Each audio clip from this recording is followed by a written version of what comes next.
Trending news: Jeb Bush drops out of 2016 presidential campaign. Jeb Bush, who sought to join his father and brother in winning the White House, suspended his campaign for the presidency Saturday night after a year-long slide in the polls and a disappointing showing in the South Carolina primary. "I'm proud of the campaign. We want to unify our country, and to advocate conservative solutions. But the people of Iowa, New Hampshire and South Carolina have spoken," Bush said to hotel ballroom full of staffers, donors and longtime friends, some of whom burst into tears. "Tonight I am suspending my campaign." "No," someone shouted.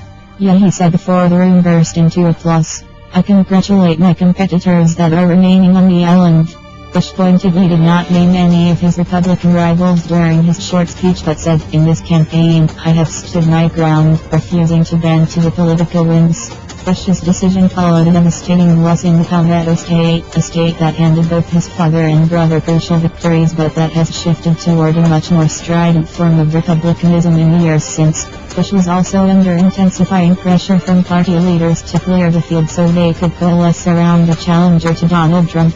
The former Florida governor's decision potentially frees tens of millions of dollars in financial support to the Republican presidential contenders. The most immediate beneficiary is expected to be Sen. Marco Rubio of Florida, who has ties to several of Bush's top members, many of whom have said that the senator is their second choice. Bush's departure also removes the most high-profile contender from the GOP's establishment wing.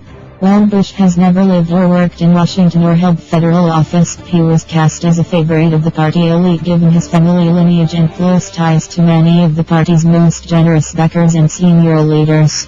Bush's decision ends a campaign that began with great confidence and anticipation. After almost a year of private deliberation with close aides, he first hinted at a presidential campaign shortly after Thanksgiving in 2014 and quickly built a team that included several aides from his 2 terms as Florida governor and other seasoned advisors.